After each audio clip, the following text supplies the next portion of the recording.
Então, assim, boa tarde. Boa tarde a todos, né? Então, assim, de uma maneira assíncrona, né? Eu estou aqui para a gente dar início à nossa aula de climatério e menopausa, já que não foi possível a gente juntar os dois assuntos, que era climatério, menopausa e diabetes na gestação.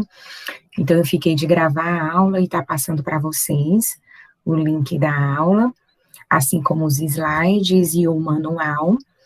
Eu vou tentar fazer um exercício, né, um questionáriozinho breve para vocês. Vou estar disponibilizando para que vocês possam treinar, né, as questões de vocês, as questões que possam vir surgir, alguma dúvida sobre a temática, tá certo? Então, eu vou apresentar a aula, os slides. Caso vocês tenham dúvida também no momento de estudar para a prova, podem fazer perguntas, né, na própria sala de aula, né, ou até mesmo pelo WhatsApp, de forma particular, que eu vou tentar suprir, né, as dúvidas de vocês. Mas é uma aula, não é uma aula muito difícil, né, mas é uma aula que requer muito da fisiologia, principalmente a fisiologia endócrina, né, e isso vocês já tiveram no começo do semestre, né, com a professora Paula Renata, eu acredito que foi ela que deu, ou foi a professora Samila, mas eu acredito que é interessante que vocês revisitem, né, essa aula, porque a gente vai falar muitas coisas sobre hormônio, né, e falar de menopausa e climatério é falar sobre esses hormônios, tá? Então, vou apresentar aqui para vocês. Então, vamos lá.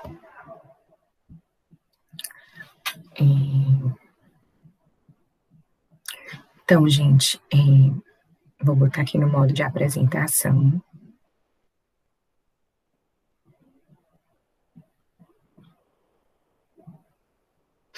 Para que todos visualizem, certo?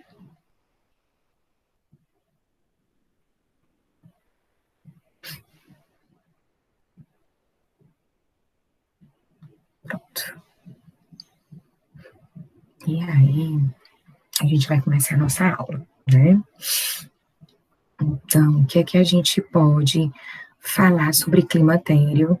Volto para cá, pronto. O que é que a gente pode falar sobre climatério e menopausa, né? Então, a primeira coisa que a gente pode estar se perguntando é por que estudar climatério e menopausa, né? Então, as duas coisas, né, esses dois termos, eles se complementam, né? Eles são dois termos afins, mas eles são termos diferentes, não é a mesma coisa. Então, quando eu falo, a mulher está passando pela menopausa, ou então eu acho que eu estou na menopausa, eu estou falando de forma errada, né? Então, a gente vai ver que um significa o período e o outro significa o contexto, um evento que essa mulher está passando, né? Então, tudo isso a gente vai aprender, né, na aula de hoje. E o porquê que é importante a gente estudar esse período tão importante da mulher. Então, a gente viu toda a parte, né, da fisiologia, né, do processo do planejamento familiar, né? Vocês viram o pré-natal, vocês viram o nascimento, né? Vocês viram comigo o puerpério, viram aquele pré-natal, né, e o puerpério patológico, aquele que é de alto risco, estão vendo agora a parte da ginecologia, e a gente vê essa mulher chegando ao momento onde a gente pode dizer que seria ao momento final da vida reprodutiva dela, né, onde eu tenho que ter também esse olhar diferenciado para ela, e que faz parte da vida feminina, né. Como a gente falou do ciclo gravídico puerperal, eu tenho que também abordar todo essa parte da infância, da puberdade, da parte reprodutiva e da fase final dela, né, até chegar à senilidade, que seria realmente quando ela já está no período que eu poderia dizer do envelhecimento, né. Então, assim, alguns objetivos da aula de hoje que eu gostaria que vocês guardassem para vocês. Que a gente vai ter que aprender, né, a saber essa diferença entre climatério e menopausa. Então, a partir de hoje, não cabe mais a gente falar de forma errada, é, e tá trocando o que é climatério de menopausa, né? A gente precisa, a partir de hoje, saber o que é que eu vou empregar em termos de contexto do que é um climatério e do que é uma menopausa, até porque nós somos profissionais da área de saúde, eu vou me comunicar com outros profissionais, seja de forma verbal, ou seja, da forma escrita no prontuário, né? E eu vou diferenciar os diferentes tipos de menopausa, as fases do climatério, né? Saber identificar os principais sintomas e tratamento do período do climatério. Isso aqui vocês fazem muito, né? E a gente tem que ter essa abordagem com essa mulher. E aí, pessoal, me vem muito na cabeça o seguinte, quando a gente trabalha na estratégia de saúde da família, a gente tem muito essa abordagem somente na prevenção, né? Quando ela chega para a gente na prevenção, e olhe lá, né? Eu costumo muito dizer para os meus alunos, a prevenção, ela não, o Papa Nicolau, né? A consulta ginecológica, ela não pode ficar restrita só à mama e a vulva, vagina e colo uterino, né? Eu tenho que pensar principalmente em que fase essa mulher se encontra. Se é uma menina que vai pela primeira vez à sua consulta ginecológica e ela está na fase da puberdade, eu tenho que entender essa mulher, essa menina, na fase da puberdade. Se é uma mulher que está na idade fértil, e que ela deseja engravidar, como a gente viu nas pacientes diabéticas, né? Eu tenho que entender que contexto essa mulher ela se encontra para eu poder orientar essa mulher quanto à gravidez, né? Se é uma mulher que ela se encontra no climatério, eu tenho que entender quais são os possíveis sintomas, né? E as principais complicações que podem existir para eu poder tratar essa mulher. Então, eu tenho que entender, né, em que contexto ela está inserida e saber oferecer as principais orientações acerca das queixas da mulher no período do climatério. Então, quando alguma das colegas se ausentou, não sei se foi a professora Karina, que eu fiquei no lugar na prevenção, então, eu costumava muito, quando eu estava na prevenção, a gente tem que ter esse olhar crítico sobre a nossa paciente, né? Essa paciente que está nesse período do climatério, tá? E é isso que eu quero que vocês tenham, esse olhar diferenciado. Por que estudar o climatério e a menopausa, né? Qual a importância, né, que se dá? Então, a gente viu a importância de se estudar o pré-natal, de se estudar o puerpério, né, que vocês viram comigo. Agora, por que estudar o climatério e a menopausa, né? Bem, vocês notem que em azul, né, se a gente for fazer um resgate a nível de IBGE, né, na Pesquisa Nacional por Amostra em Domicílio, de 2012 até 2019, é um percentual pouco, mas eu ainda tenho um número maior, 51,8% de mulheres, né, comparado a 48,2% de homens, né, então, as mulheres, ela ainda, no caso aqui, são maioria, né, ela ainda, a população feminina, ela ainda é maioria no Brasil, né, então, eu preciso ter um olhar diferenciado para a mulher, né, então, quem for estudar, principalmente a saúde sexual e reprodutiva, a gente tem que ter essa particularidade, então, a maioria ainda é mulher, mesmo que a diferença seja pouca, mas nós ainda temos mais mulheres.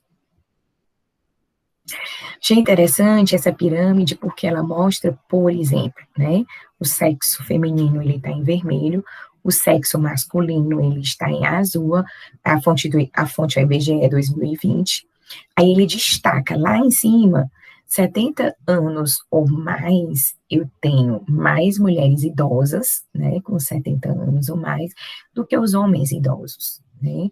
E nessa faixa do climatério, que vocês vão ver que alguns autores colocam 42 anos, outros autores colocam 45 anos, eu tenho, né, um número significativo, 6,2, 7,1, né, de mulheres nessa faixa etária. Então, eu tenho uma população significativa.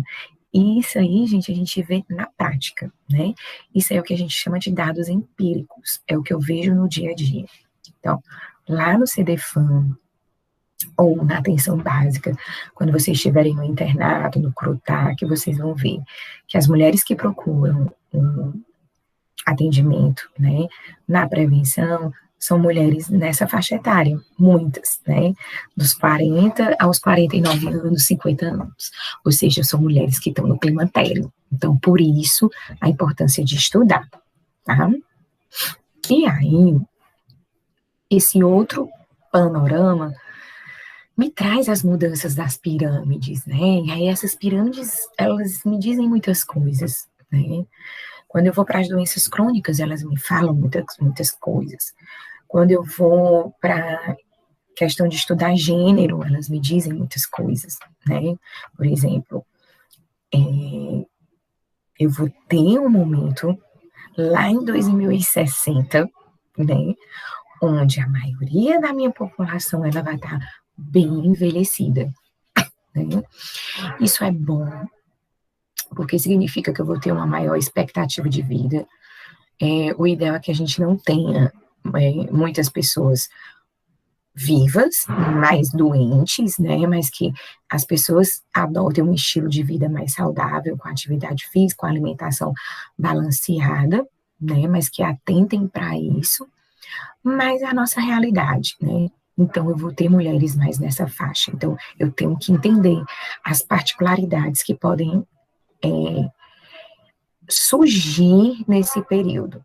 Por exemplo, câncer de endométrio, câncer de mama, né, que é acima de 50, osteoporose, risco de acidente vascular cerebral aumentado, risco de infarto, aumento de risco de diabetes, hipertensão, síndrome metabólica, fraturas, né, e outras coisas que a gente sabe que pode existir, outros tipos de cânceres também, né?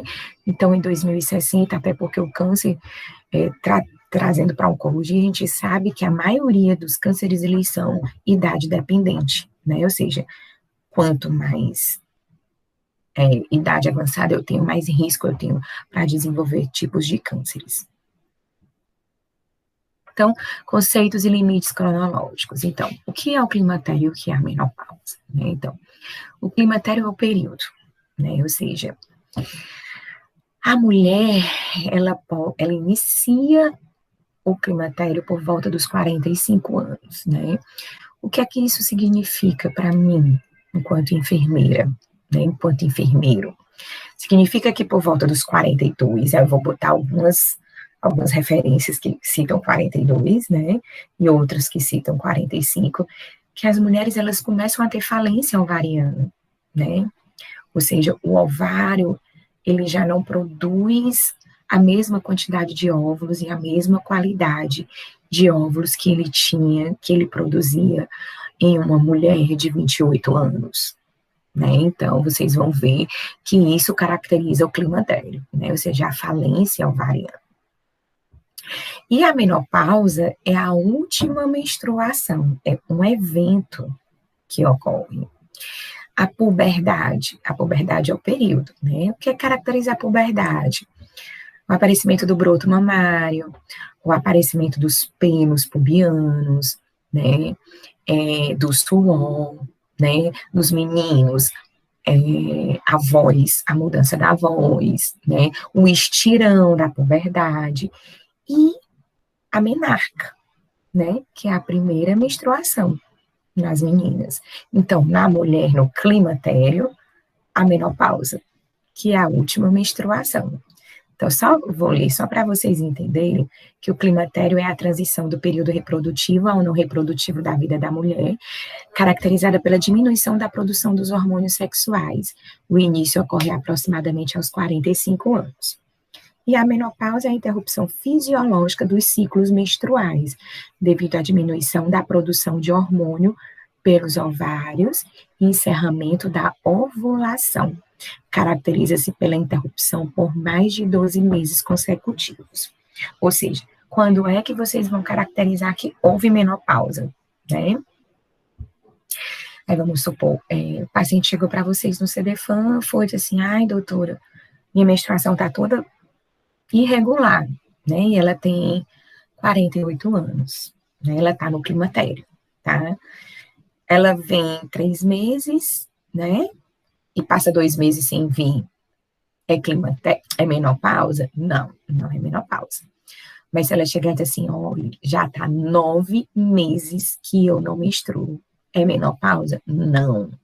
Mas se ela chegar e dizer assim, já está com 1 ano e 2 meses que não vem, ela já menopausou, tá? Ah, professora, e se ela chegar para mim e dizer assim, já estava com 2 anos que eu não menstruava e agora voltou. Aí, gente, desculpa, eu tenho que me preocupar, porque aí o sangramento fora do período, né,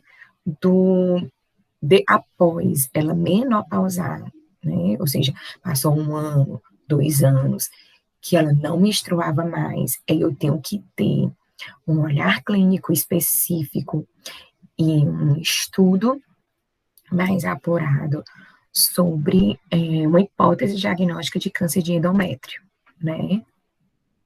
E eu tenho que investigar melhor a questão desse sangramento, tá? Mas eu acho que deu para entender. Tipos de menopausa, né? Então, eu posso ter uma menopausa espontânea. A maioria da população feminina, ela vai menopausar por volta dos 50 anos de idade, ou seja, a última menstruação, ela vai ocorrer por volta dos 50 anos de idade. Eu posso ter uma menopausa artificial, né? O que seria essa menopausa artificial? Muito comum em cirurgias ou em quimioterapia. Pessoal, o fato dela fazer histerectomia, ou seja, a retirada do útero, não significa que ela menopausou. A menopausa, ela está relacionada, assim como o climatério, que é o período, e a menopausa, como é a última menstruação, né? Não é o fato dela não menstruar e tudo, mas eles estão relacionados à questão dos hormônios. É ao ovário, né? Então, a cirurgia que vai estar relacionada a esses processos seria a oophorectomia, ou seja, a retirada dos ovários. Porque se ela tirar o útero, ela vai continuar produzindo pela hipófise, o LH e o FSH, né? E pelo ovário, ela vai continuar produzindo progesterona e estrógeno. Ela só não vai ter o útero lá, né? Então, às vezes,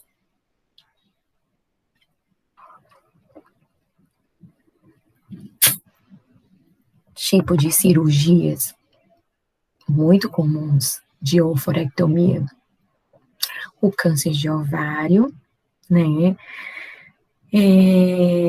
cisto de ovário torcido, né, são cistos que são benignos, mas que são torcidos, câncer de ovário, que no caso seria uma neoplasia maligna, né, claro, e as endometrioses, né, ou a oophorectomia, a retirada do ovário, profilática, né? Quando eu tenho relação, por exemplo, câncer de mama, que eu tenho o câncer de mama hereditário, com a presença do marcador BRCA1 ou BRCA2, que são mutações genéticas presentes tanto no câncer de mama quanto no câncer de ovário. Então, a mulher que tem casos na família, ela deve fazer o teste genético para descobrir se também tem, né, essa mutação nesse gene. Todos nós temos esse gene, BRCA1 e BRCA2, só que tem Algumas mulheres que têm essa mutação, por exemplo, a Angelina Jolie, né, o caso da Angelina Jolie, ela fez a oforectomia, né, ou seja, ela menopausou mais cedo, né, por quê? Porque a mãe dela teve, e a tia dela, e outros casos na família, e ela fez o mapeamento e deu mutação. Então, o risco de ela ter câncer de ovário também era alto. Então, ela fez a oforectomia, tá? A quimioterapia, né? A quimio, por si só, ela já é citotóxica, né? Então, ela causa toxicidade no ovário. Então, essa mulher, ela pode desencadear toxicidade no ovário a ponto dela ficar estéril, tá? Então, acontece muito, principalmente quanto mais cedo essa mulher ela foi exposta à quimioterapia, né? Assim também como a radioterapia pélvica, tá? Então, são mulheres que, dependendo da idade, elas podem ser convidadas a guardar seus óvulos, né? A fazer estimulação ovariana e aguardar seus óvulos, a congelar os óvulos para uma futura fertilização in vitro, tá? Menopausa precoce seria toda menopausa antes dos 40 anos de idade, cirúrgica, quimioterápica ou por causas idiopáticas, ou seja, sem causa aparente. E menopausa tardia seriam sempre aquelas mulheres que vão menstruar com 55 anos, né? Ou seja, 5 anos após a idade estimada, ou seja, após 50 anos. Alguns fatores vão influenciar nessa última menstruação, né, nessa última menopausa. Quais são eles? Alguns fatores socioculturais, a paridade, o tabagismo, a altitude do local onde ela mora, não é a altitude da pessoa, mas é o local onde ela mora, e a nutrição, tá? No Brasil, cerca mais ou menos, a média que essa mulher ela vai menopausar é 48 anos. Nos Estados Unidos, a média é 51,4 anos, já é mais tarde. E no México já é mais cedo, 44,3 anos. Aí vamos lá. Sociocultural. Envelhecer no Brasil é algo muito ruim, né? Então, a mulher ficar velha, a gente observa, por exemplo, eu quero fazer botox, né? Eu quero pintar meus cabelos, né? Então, eu tô notando que eu tô perdendo colágeno. Então, as mulheres, elas começam a ter uma certa depressão em algumas mulheres, não estou dizendo todas.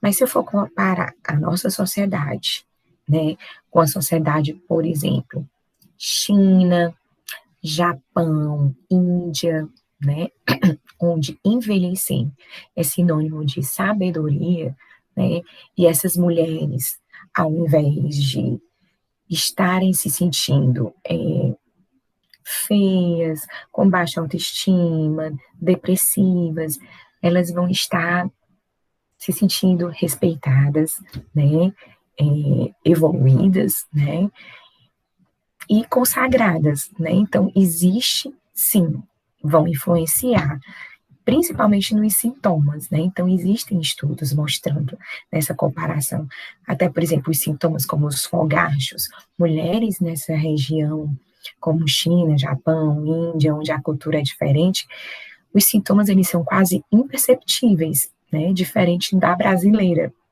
que você vê que já tem essa sintomatologia mais à flor da pele, né.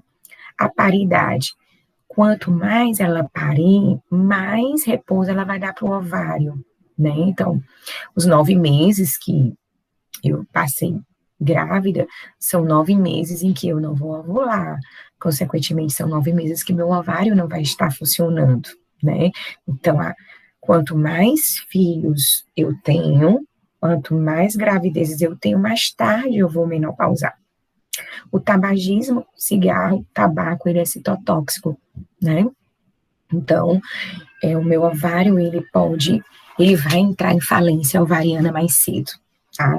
A altitude do local, então, quanto mais alto o local que eu moro, menos oxigênio eu tenho, né? Então, maior altitude, maior oxigênio, menor oxigênio. Então, quando, por exemplo, os jogadores de futebol, eles vão jogar em locais de alta altitude, né? Por exemplo, no Peru, no México, em Bogotá, né, que é na Colômbia. Eu tive em Bogotá e eu passei muito mal, né?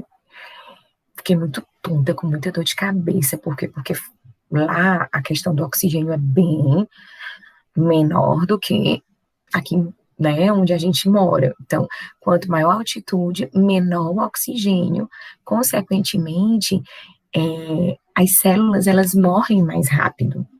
Então, por isso que no México, a falência ovariana, os ovários ele entram em falência mais cedo. É interessante. Então, as mulheres, elas tendem a menopausar a média em 44,3 meses, né? Aí a gente tem a nutrição, claro. Quanto mais uma nutrição equilibrada, com menos carne vermelhas, menos gordura, né? Mais rica em fibras, menos radicais livres, né? A gente sabe que vai melhorar a saúde e que vai influenciar na saúde também do ovariano, tá? E na qualidade dos óvulos. Aqui, pessoal, é só para vocês terem uma ideia que a menopausa ela é um evento, tá? Então, nunca esqueçam disso. E que a maioria da literatura traça a menopausa como sendo por volta dos 50 anos, como vocês estão vendo aqui na linha cronológica. O climatério eu coloquei começando aos 40, né? Porque a gente tem mulheres com falência ovariana aos 40, né? Então, o que é que a gente observa? Cada vez mais as mulheres hoje elas estão deixando para engravidar mais tarde, né? E aí o que é que acontece? Se eu engravidar aos 40, eu posso ter maiores chances de perdas gestacional, né? É tanto que quando vocês viram a aula lá comigo e com a Camila, professora Camila, vocês viram que a maioria dos riscos para hipertensão, diabetes, estava relacionada à idade.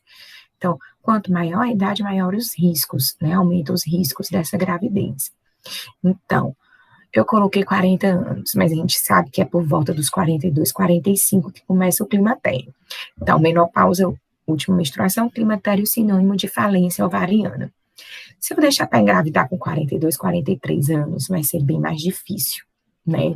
Eu não vou ter mais a mesma quantidade de folículos ovarianos, né?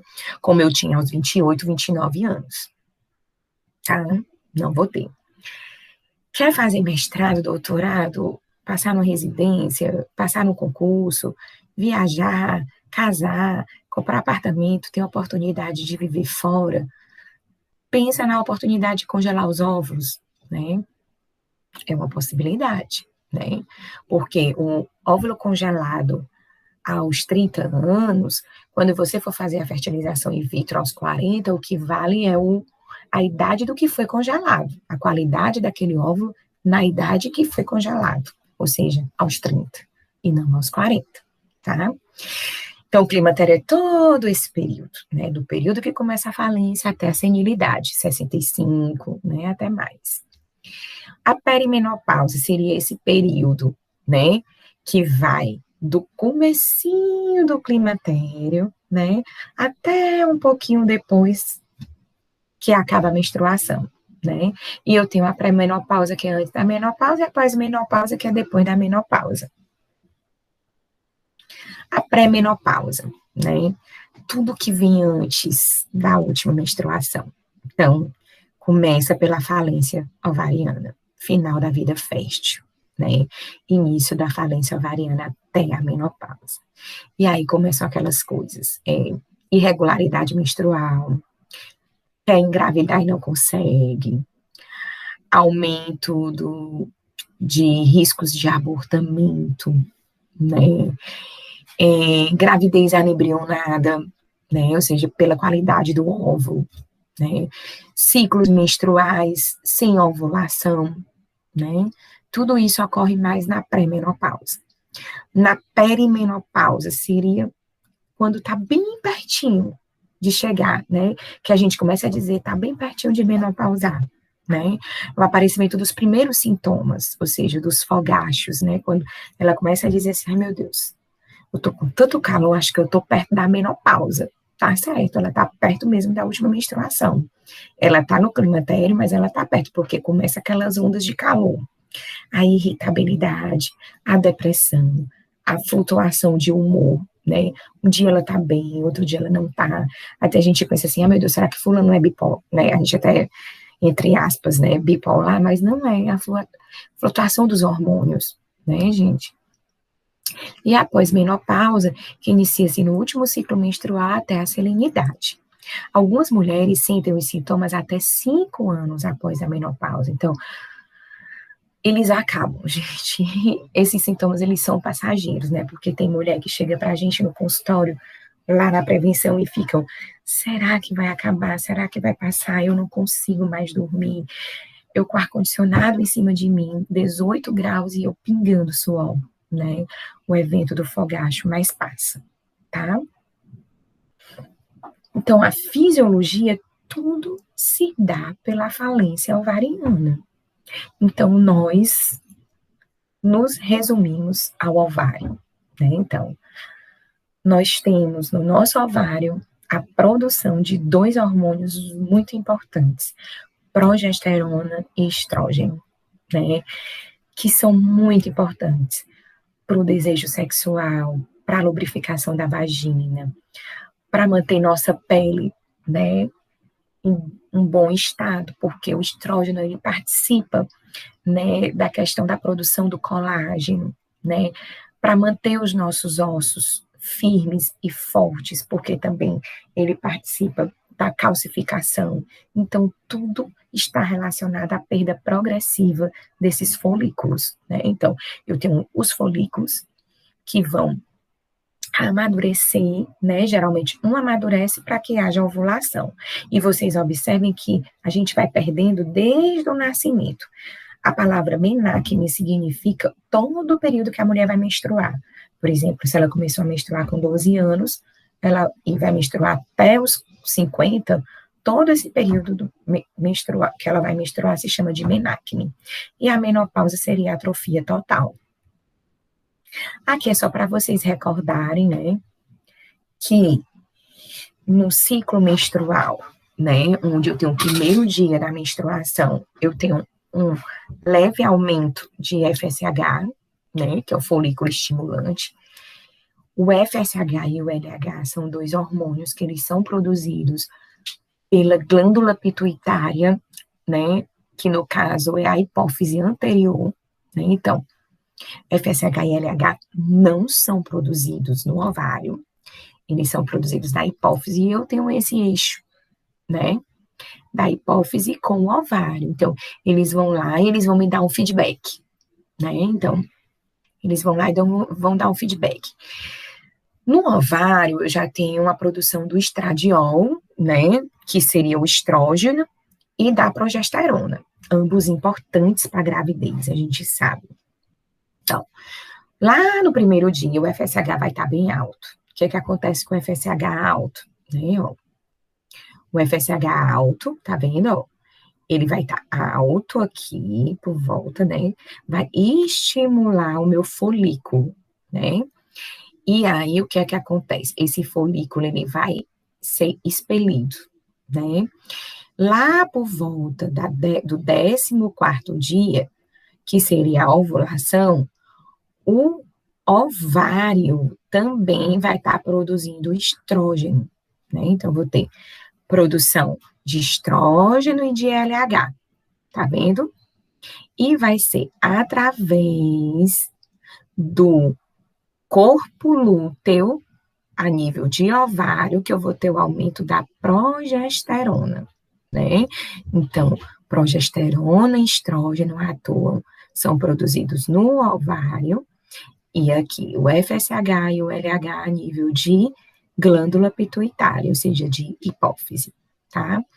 Além do estrógeno e da progesterona, a gente também tem um hormônio chamado inibina, que é produzido no ovário também. A inibina, ela serve bem aqui, ó, que é para chegar bem aqui e dizer para o FSH, tá bom, FSH? para de produzir, porque você já estimulou muitos óvulos, né? Muitos oócitos, né? Os oócitos, os folículos, já estimulou bastante, tá bom. Para aqui, porque a partir de agora, o que é que vai acontecer? Só um vai amadurecer, né? Aí o LH vai lá e, puf, amadurece, que é para poder ele romper. E aí, a inibina é que para o FSH, tá? Mas a inibina, ela também é produzida no ovário. Então, vamos lá recapitular. FSH e LH, nível de hipófise, estrógeno, progesterona e inibina a nível de ovário. A inibina, ela tem que existir para parar o FSH. Se ela não parar o FSH vai continuar subindo e eu vou ter muitos folículos, né? E aí é por isso que às vezes a inibina tá lá embaixo, o que é que acontece? Eu posso ter gêmeos, trigêmeos, né? Isso de forma natural, sem estar estimulando por meio de uma fertilização in vitro.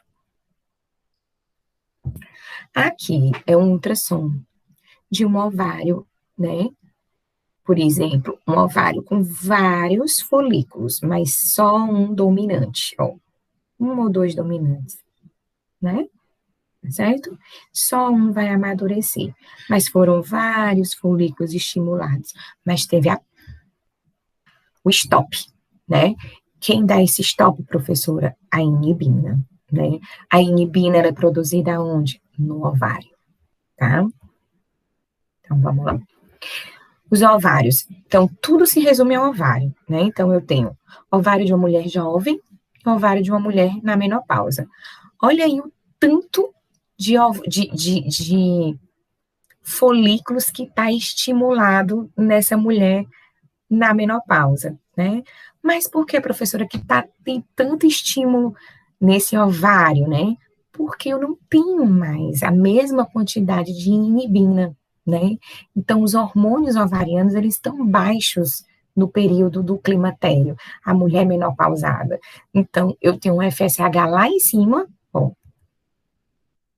o FSH vai estar sempre lá em cima, não vai ter essa curvinha aqui descendo, ele vai estar sempre assim, aumentando, aumentando, aumentando, né?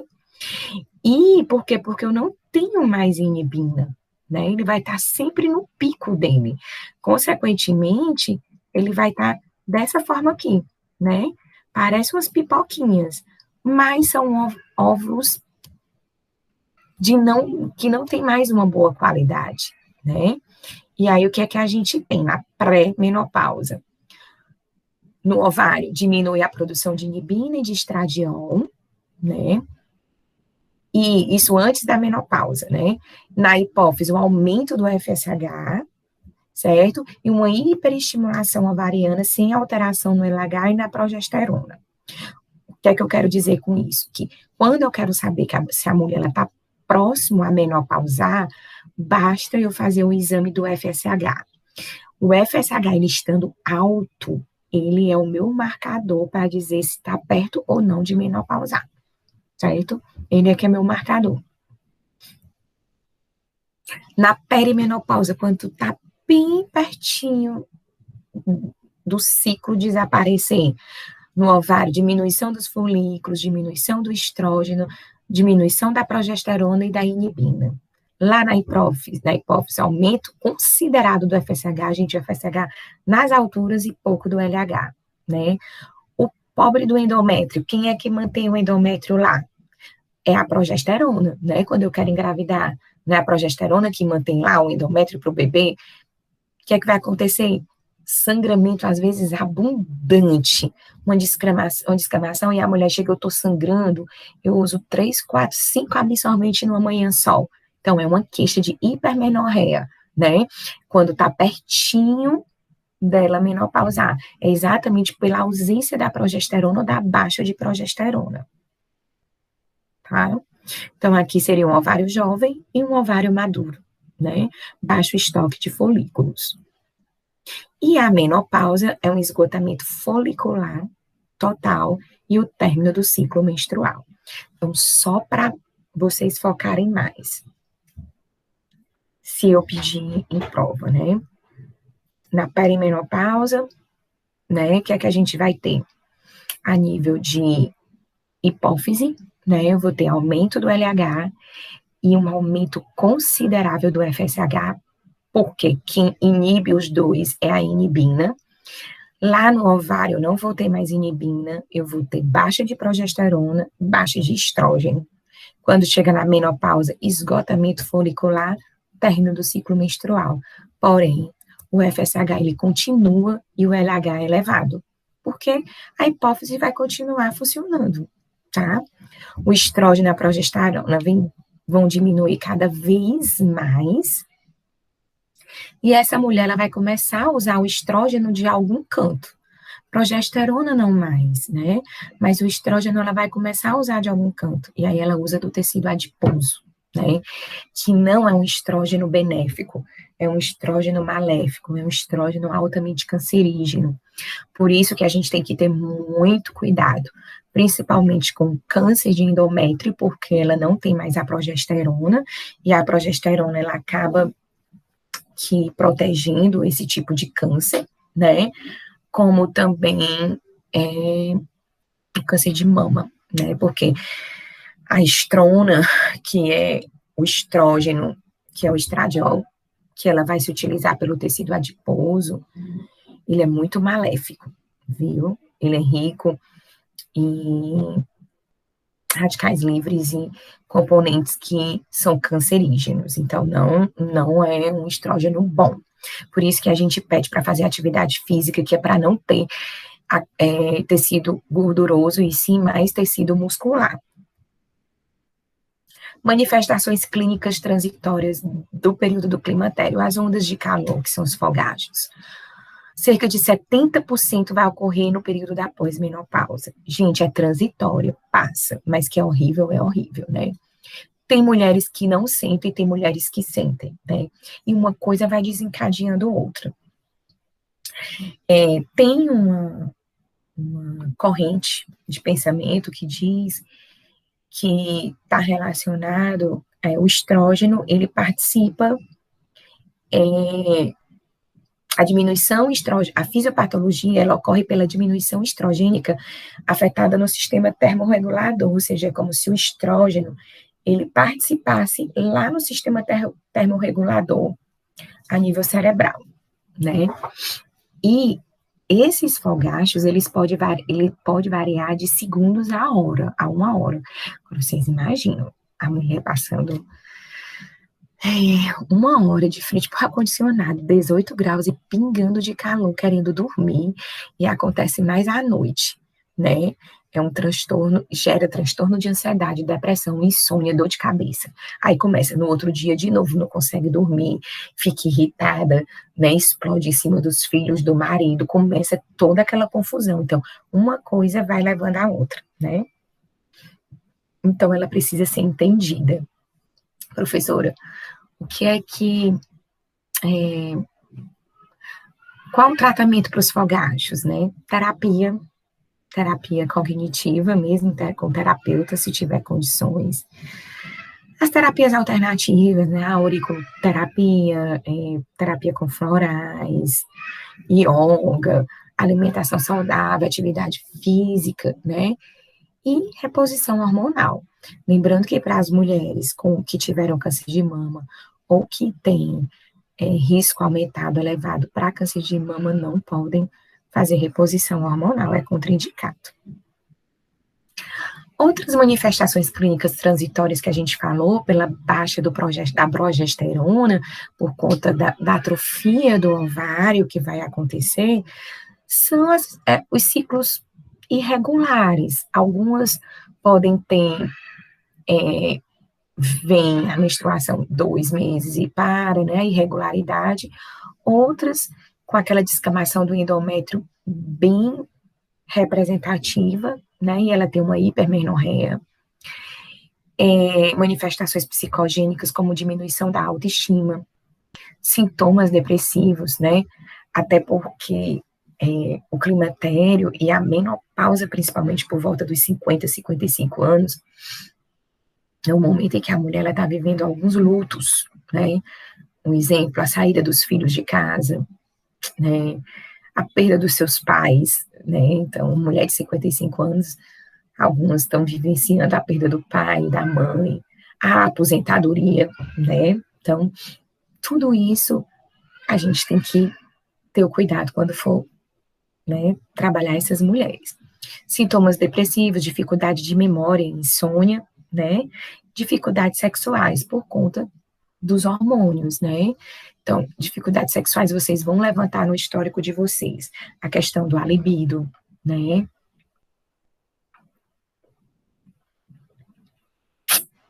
E se ela toma um antidepressivo ou algum ansiolítico que diminui a libido, por conta dos fogachos ou da irritabilidade, já vai ter a dificuldade sexual. Aí você já tem a questão da baixa do estrógeno, aí você já tem a dispareunia, que é a dor, né? Aí você já tem a irregularidade menstrual ou a hipermenorreia ou a quantidade de sangue, né? A grande quantidade de sangramento durante o período menstrual, né, bem abundante, que também já dificulta as relações, né, sexuais. Então, é uma gama de coisas, e às vezes elas vêm para a consulta e não conversam conosco, né, e a gente tem que ter esse cuidado.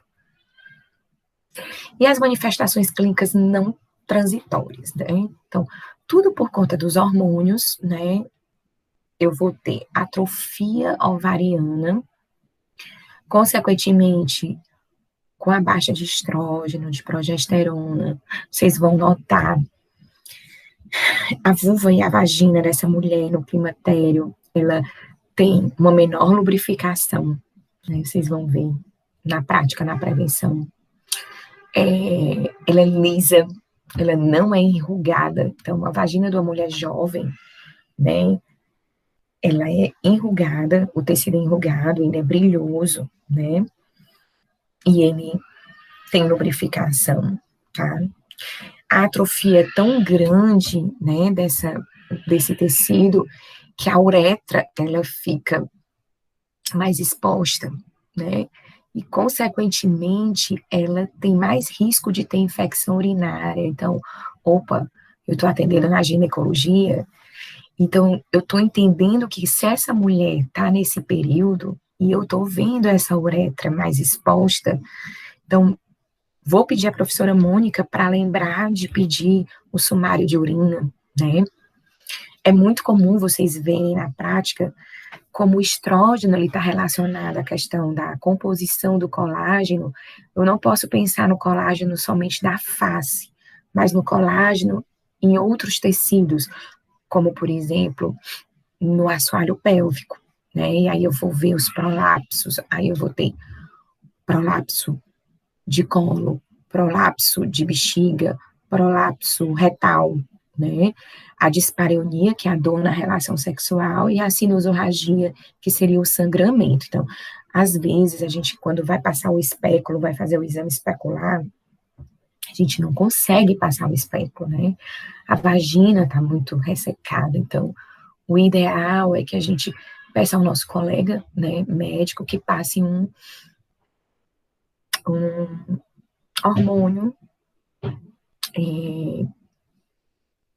um hormônio por meio de pomada, né, vaginal, e que ela faça uso por uma semana, para que depois ela retorne, para que a gente consiga passar o especular, porque às vezes a mesma coisa ocorre no puerpério, né, que a gente vai ter que orientar que ela não tenha relação sexual nos primeiros 45 dias, tá, por conta da baixa do estrógeno. Metabolismo ósseo, da mesma forma, o estrógeno, ele participa da produção dos osteoblastos, né, então, maior risco de osteoporose. Então, orientar a atividade física, alterações mamárias. Então, a mama nessa fase, eu tenho mais tecido glandular do que o tecido adiposo, né, do que a gordura. Então, a mama, ela é composta por músculo, por gordura e pela glândula em si. Então, por isso que a mamografia, ela é mais usada, ela é mais pelo Ministério da Saúde, né, eles abraçam mais a causa a partir dos 50 anos, porque ele diz que tem menos risco de ter um falso positivo, porque eu consigo ver mais a glândula, tá? E é uma alteração mamária pro resto da vida, né? A obesidade, né? Por conta do metabolismo que está mais diminuído, manifestações tegumentares, né? A questão mesmo do colágeno. Então, sempre a abordagem clínica e os exames complementares, tá? Sempre vocês vão ver, vocês têm um roteirinho de vocês, tá? Aqui é só para mostrar alguns prolapsos. A gente tem o prolapso do assoalho pélvico a nível de bexiga, a gente chama de cistocele, tá? Que é muito comum aqui a questão da incontinência urinária de esforço, que aí vocês vão perguntar para ela, gente, não esqueçam, a senhora sente algum desconforto, por exemplo, quando vai espirrar ou fazer força, tossir, a senhora faz xixi com facilidade, né? Aí quando vocês vão colocar ela na mesa e vocês visualizam isso aqui, que é uma cistocele, né? Que é o assoalho pélvico todo para fora, né? Vocês dizem assim, professora, dá para passar o especo? Dá aqui por baixo, né? Às vezes dá, né? Mas a gente vê desse jeito. Professora, tem cirurgia? Tem, né? Cirurgia do assoalho pélvico com sling, que a gente chama que é com uma telinha, né? Que o cirurgião faz uma plástica, realmente, coloca a telinha, tá? A gente vai ter muito prolapso uterino, né, nas pacientes idosas, geralmente aquelas mulheres multíparas, né, mulheres que tiveram muitos filhos, outras questões que a professora Camila fala muito, né, mulheres que têm constipação, né, mulheres que levantam muito peso, algumas atividades físicas como crossfit, jumping, né, a cara dela, né, de falar sobre isso, mas que pode ter, né, no futuro, e junto com a história da diminuição do estrógeno e do colágeno, e a retocele, que seria o prolapso do reto, né? Então, todas essas alterações estão interligadas à questão mesmo da baixa hormonal, tá? Aqui é uma figura só para vocês terem noção da vagina de uma mulher jovem, quando vocês forem fazer o especular, ó, uma vagina rugosa, brilhosa, e da vagina da mulher quando ela estiver no climatério. Aí vocês vão lembrar de mim, tá? Que é uma vagina que não é rugosa, né? É difícil de passar o especo, tá? Aqui são alguns exames que vocês não podem esquecer, tá? Eu sei que vocês já sabem da maioria, mas só para vocês terem uma ideia aqui, por exemplo, o cálcio, né? A mamografia e ultrassom das mamas, para a gente lembrar do câncer de mama, tá? Pesquisa de sangue oculto e a colonoscopia, né? A gente agora está pedindo para todos os pacientes acima de 50 anos, né? A não ser aqueles que tenham fatores de riscos, história familiar, tá? Ultrassom pélvico também, né? Para rastreamento de câncer de ovário e endométrio, tá? Pesquisa de sangue oculto, a gente poderia já estar passando, né? Para mulheres mais cedo, e a colonoscopia deixar para as de 50, tá?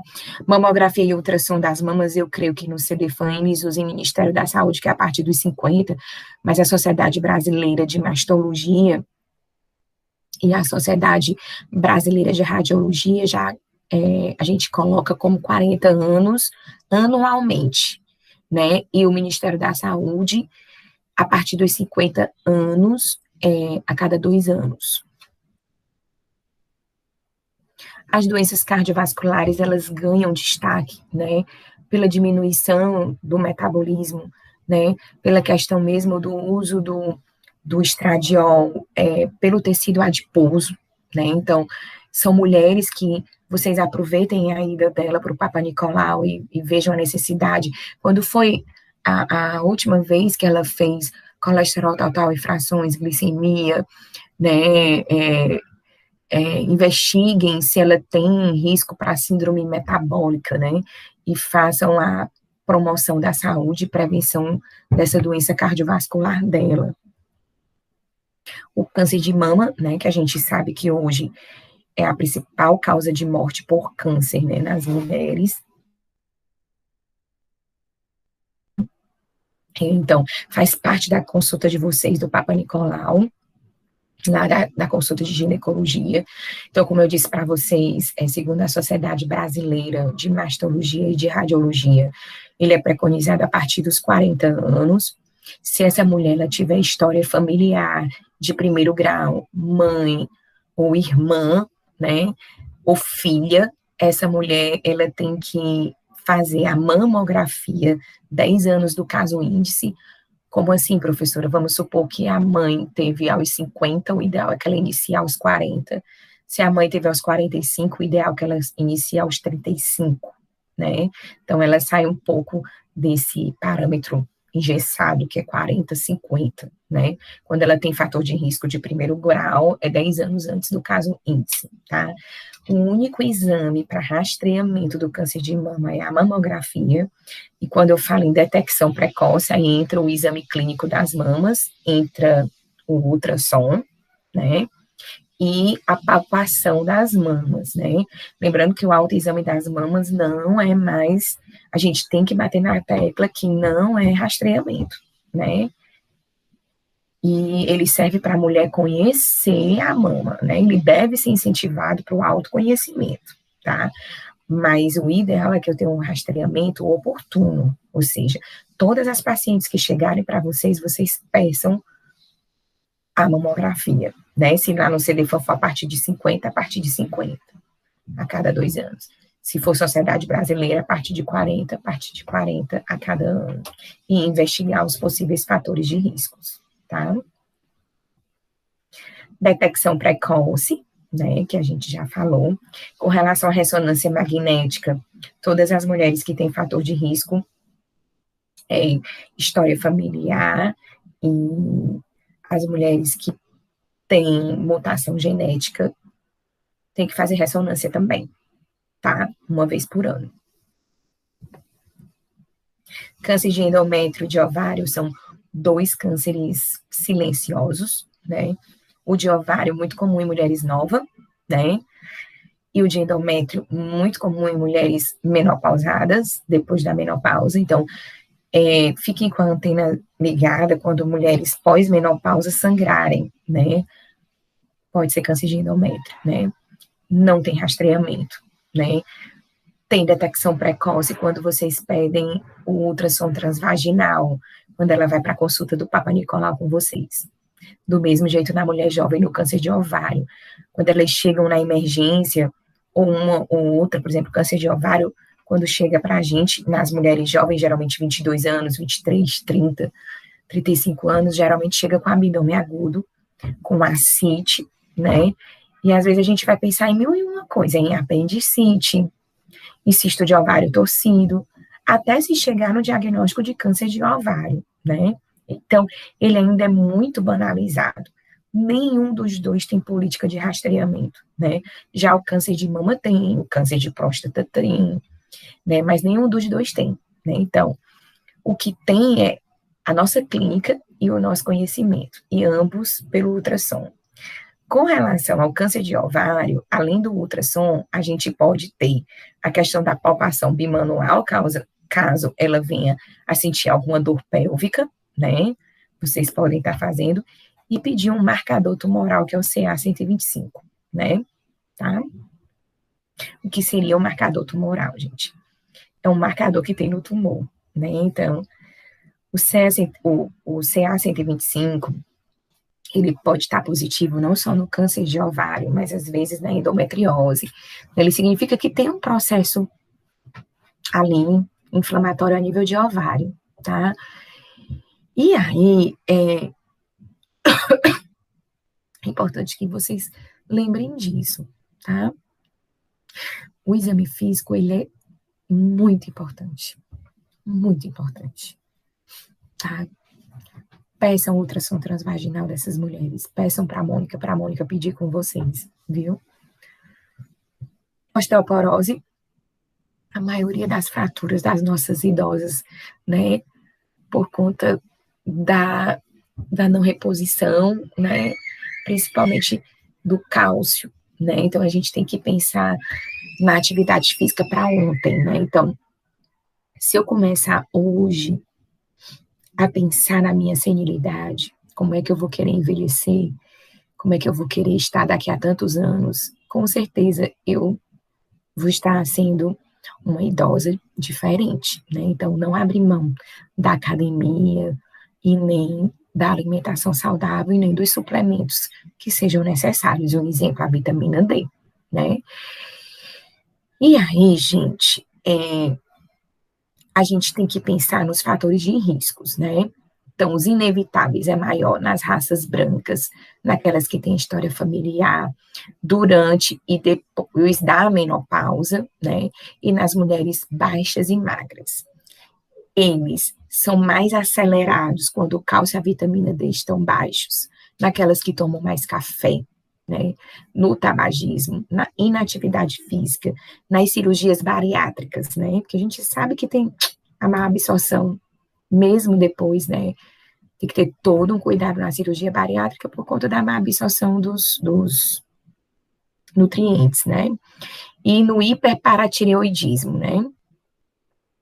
A paratireoide, ela produz o paratormônio. E o paratormônio, ele aumenta o osteoclasto. E o osteoclasto, ele tira o osso, né?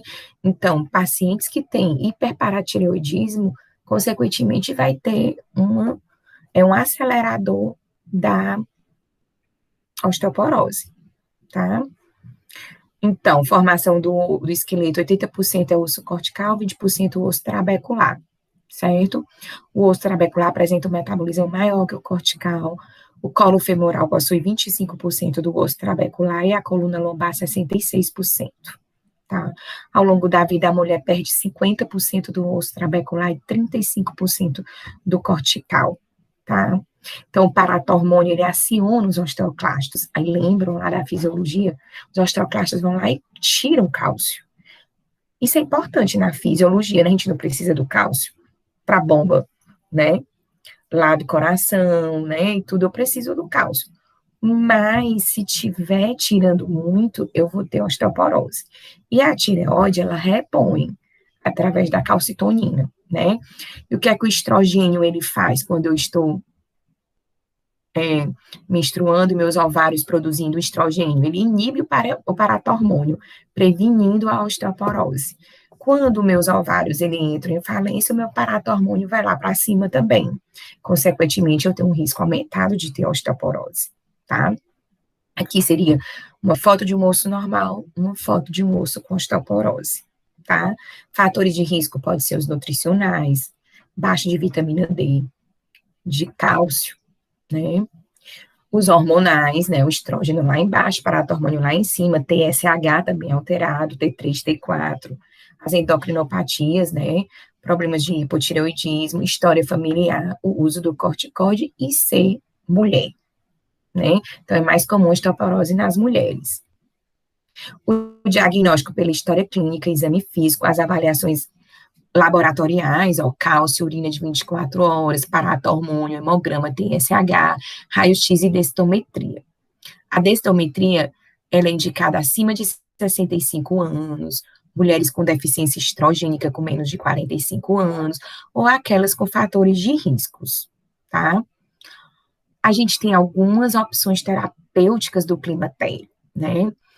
E essa terapêutica, ela é individualizada. Claro, se eu entrar quando eu entrar no climatério, eu tiver fogachos, né, e eu tiver história de câncer de mama em parentes de primeiro grau, eu já não posso fazer uso da timolona, por exemplo, que é reposição hormonal. Então, minha mastologista e minha ginecologista já deve passar alguma homeopatia, acupuntura, fitoterapia, estão entendendo?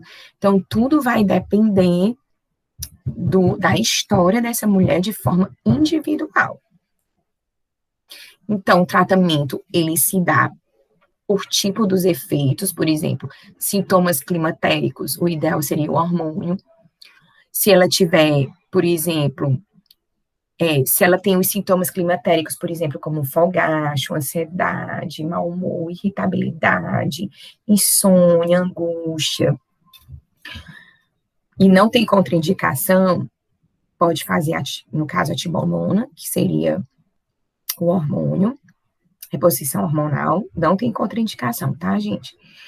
um antidepressivo, o alendronato de sódio, que é para ajudar na fixação do cálcio, cálcio e vitamina D.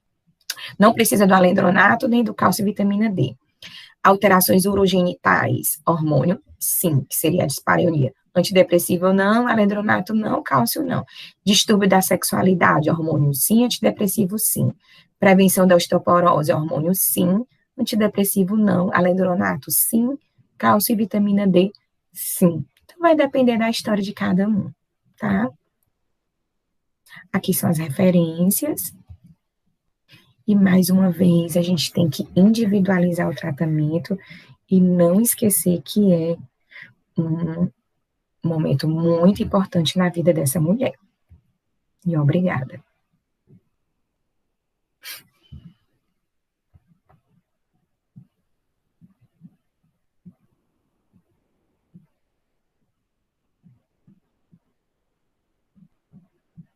Então, obrigada a todos, tá?